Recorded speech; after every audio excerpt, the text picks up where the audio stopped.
What is up, Insaners? We are back with another video on the Euro 2020 fantasy football. Guys, today we'll cover our team selection along with some of the best captain picks to go for each day of the quarterfinal stage. I know it's been a tough round of 16 for a lot of you, but don't worry guys, this video should help you in setting up your team in the best possible manner. We'll also cover how many hits to take this week in case if you don't have your wildcard, so do watch out for that as well. Guys, if you want any help regarding what fixtures and players to target and what should be your strategy in case you have your wildcard, then do check out our other video that we did on the best wildcard strategy plus draft yesterday. That should help you get a good team in place. Guys, if you like what we are doing, you can also support the channel. Now, there's a link in the description below. Your support will mean a lot to us guys and it will help us bring amazing content for you. Also, if you like today's video, make sure that you hit that like button guys. You can also subscribe to our channel if you're interested in regular fantasy content. Now we're aiming to hit 1000 subscribers before the new FPL season begins and please help us get there guys, it'll be awesome. Great, so now let's straight away get into our team then. Though I'm pretty confident about the entire team, but there might be a change or two before the deadline. We'll get the lineups for the Switzerland-Spain game before, so that is a huge plus. Also, we've made this team with no wildcard guys, so do keep that in mind. Honestly, if you don't have your wildcard available, the amount of risk that you can take is limited, and that is why we've gone for the safer picks in goal. Italy have a good defense, and having Donnarumma in goal is okay. I know Belgium is a team who can score, but personally for my team, I don't think so making a keeper transfer makes a lot of sense. The other keeper in our team is Stecklenburg guys, who's obviously out of the tournament, but we'll just have him on the bench. Now I have intentionally chosen to invest in other areas of the pitch as I had a lot of outfield players from France and the Netherlands. In case both of your keepers are out, then you can get someone like a Pickford playing on day 2 against Ukraine. England have the best defense in the tournament so far and they have not conceded any goals, so he's a good option. In case you're looking to go cheap, then you can go for the likes of Buschan or Jan Sommer, who are both around the 5 million price range. You can't really guarantee a clean sheet with both, but then they can get you some decent save points and I think that should be okay. Guys, I personally don't like to spend too much money on keepers, but if you have the wildcard with you, then you probably can get Pickford along with Donnarumma as a premium combo, or Buschan, Sommer, or even Simon from Spain as cheaper alternatives. Great, so now let's look at some defenders. We'll talk about some really attacking ones that are decent options, and then cover some risky ones if you have your wildcard left. Our first option is Spinazzola from Italy. He's an excellent fantasy pick. Now Spinazzola is pretty attacking, so you can get an assist, maybe even a goal. One thing is for sure, he'll try to push forward at every possible opportunity. I'm sensing it'll be a close game, and you never know. If KDB and Hazard are out, Italy's defense might just be able to keep a clean sheet. Guys, if you already have him in your team, definitely keep him. In case you don't have the funds, you can also target the likes of Di Lorenzo or even a Cherby, who are both not as attacking as Spinazzola, but still cover the Italy clean sheet. Our second playing defender in the starting 11 is Joachim Mela. Another superb attacking defender guys, he's in my opinion the best option in the budget category. Yes, he's playing for Denmark, so there's no guarantee in terms of a clean sheet, but Denmark still is a pretty decent defense and you would back them to keep it tight against Czech Republic. He also has attacking potential as we've seen already in the tournament guys. In fact, the positions that he occupies in the opponent's half make him a favorite to get an attacking return. I mean really, we have got nothing to lose with him in the team, so we'll definitely go ahead with him. Now third defender is Pau Torres from Spain. I'm really hoping guys that he starts the game against Switzerland. I don't really have a lot of options on my bench, but we have seen that he can even come off the bench and get some points. So I'm not really worried here. Changing him and going for another defender from Spain guys, that doesn't really make a lot of sense. But if you are on your wildcard, then it's a completely different conversation. You can then get Jordi Alba. He's a very attacking defender from the Spanish team and point ceiling with him is definitely higher. There's again a slight risk in terms of rotation, but I think Jordi Alba will play against Switzerland. Now we've not really made any transfers in terms of our defense, and that is the reason we have Dumfries and Varane on our bench. Guys, I personally think it's very difficult to predict a clean sheet at this stage of the tournament, so the risk with getting in a new defender is quite high, especially if I'm taking a hit for that. If you still want to make a defender transfer, you can look at the likes of Luke Shaw. He's in the premium defender category, but guys, he's definitely worth it. There's a high chance that you can get an assist from him, plus the added advantage that you get with him is England's impressive defensive record. There's no chance that Gareth Southgate doesn't start him in this crucial game. I would say he's the best defensive option from England. Now in case you don't have the budget, you can also go for the likes of Harry Maguire or even John Stones, who are both nailed in the centre back role for England. Now guys, in terms of our midfield, we have a lot of problems to be honest. KDB against Italy is still a decent option if he plays. Now right now there are huge question marks over his fitness and he might not start against Italy. That leaves us in a very tricky position guys, because currently he's on our bench, but we won't have any players to come into our 11 if any of our starters miss out. Also, there's a lot of money tied up with KDB, so that's another thing. I feel if Belgium beat Italy, then things can change quite a bit, as he should be okay for the semis. He's definitely one transfer that I'm holding on for now. I can easily switch him to someone like a Ferran Torres, or even take a chance with someone like Shaqiri against Spain. Coming to our second pick, and we've gone ahead and taken out Wijnaldum as our first transfer and got Sterling as his replacement. England haven't scored a lot of goals, but whatever they've got, it majorly has been through Sterling. He's going to be a very popular pick, whether you have the wildcard or not guys. The thing is that you can go for Grealish, but then he's nowhere a guaranteed starter. There's also a huge element of risk involved, especially if you're taking a hit to get this transfer in. That's the reason I would avoid Grealish for my own team guys. In case you are on your wildcard, then probably that's a risk worth taking. Now because we have two high price midfielders, our other picks are a bit more budget, considering we are going premium in attack. We've gone ahead with Sarabia, who has put in a couple of great performances. I really feel he should be safe to start the next game, and the best part here is that guys, we will be getting the starting lineup before the deadline, so that should help. The other picks from Spain are Torres and Olmo, but I'm not really sure who will start among the two. Plus at that price guys, Sarabia offers really high value, so he's definitely staying in my team. I already got him in the round of 16, so I'm pretty good there. Our other budget pick is Berardi from Italy. Now I think he's a great option in midfield, but the risk with him is that there are rumors that he might not start. Another issue here is that we won't get any confirmed lineups before the deadline, so if you are on your wildcard guys, you might as well go for the safer Insigne pick. Chiesa is another option, but only one of Chiesa or Berardi is expected to start. Personally for my team, I'm sticking with him. I don't think so he's worth the transfer. Belgium-Italy guys should be a close game, and if it goes to extra time, he might come off the bench even if he doesn't start. Honestly, taking a hit and replacing Berardi and getting someone like Chiesa really doesn't make a lot of sense. Our second transfer this week is mostly going to be Damsgaard against Czech Republic guys. Czech defense is okay, nothing great, and there is a good chance that Damsgaard gets something from this game.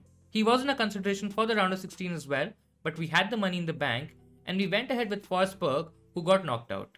Now guys, we have taken him out and gotten Damsgaard.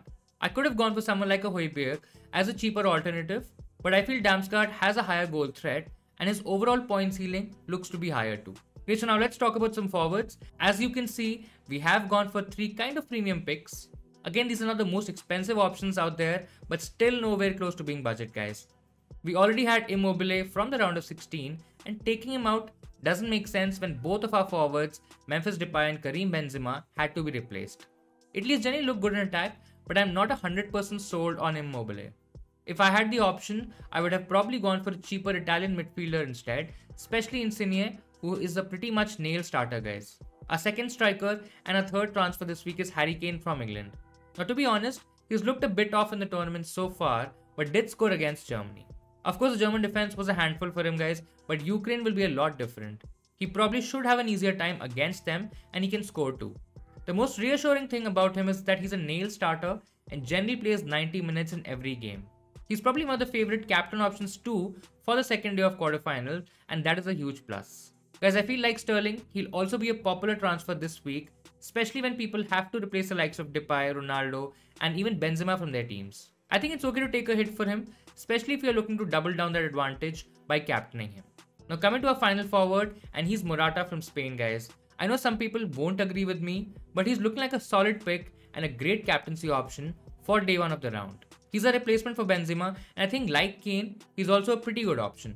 Now one thing we know for sure guys, that Morata is clearly the main man for Spain. Yes, he misses a lot of chances, but I still think he can get something against Switzerland. Also, the lack of other options in that price range, along with that game against Switzerland guys, makes him quite a good option for this round. In terms of other forwards, you can easily make a case for Lukaku, who's chasing the golden boot for sure, but I think Kane has the better fixture. If you're looking at long-term viability, then Kane faces one of Denmark or Czech Republic, whereas Lukaku will most likely go against Spain. Now Italy's defense just puts me off of him a little bit. The other cheaper and probably a differential alternative is Patrick Schick guys, who has been the main talisman for the Czech team. He's already scored 4 goals and he looks likely to add to his tally against the Danish team. He's a decent option if you want to do things a bit differently, but I'm not going for him. So guys, this was our team for the quarterfinals. Let me know what you think about it. I know it's nowhere close to perfect, but I think it's damage limitation at this point, and we're definitely not taking a lot of hits this week. Coming to hits, now let's look at what should be your strategy in case you don't have your wildcard available and have around 6 to 8 players in your team who are not playing this week. Now a lot of you would have played your wildcard on match day 2 or 3. If that is the case and you have players from teams like Netherlands, France, Germany or even Sweden, then you'll have a lot of players not playing in the quarterfinals. Now the question is how many hits to take? The answer is it totally depends on your team. I would say try to at least field a team of 11 players with your free transfers. Guys, you get 3 in the quarterfinal round. Now if that is not possible, then the best strategy is to take hits for attacking players. They can be midfielders or forwards who you can captain as well.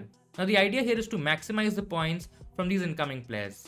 In a game where fixtures and player choices are quite limited guys, there's no point in taking more than a couple of hits as you won't be able to gain as much. I really don't see a point in going for -12, -16s or even more. It's highly unlikely that every player you'll get in will return, and even if they do, your rank gain will be limited as you have taken a lot of hits to get them in. I think you should try to play a 3-4-3 or a 3-5-2 formation and avoid making transfers on goalkeepers or defenders till it's absolutely necessary. Guys, the upside with both positions is limited, to be honest. Let's say you get in a defender or a goalkeeper taking a -4 and the player only gets 1 to 2 points.